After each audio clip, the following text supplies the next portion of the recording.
mong pin đọc mũi là ra mình cất đây chứ cái thằng bẹp cái thằng khăng bạch bẹp ấy đây vô bài mình cất đây cất buôn ấy cái thằng ngố rồi có cái lánh đây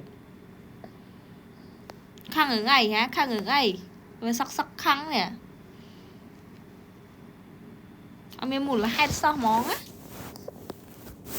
lương mã sủa sủa khăng ở ngay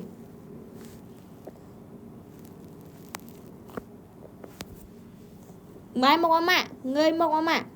ai lươn ngươi mong ấm ạ con dâu hưởng ai con dâu hưởng ai hả chú tộc hay chảnh chú tộc này ấy xa hay mà lương mã sủa con dâu hưởng ấy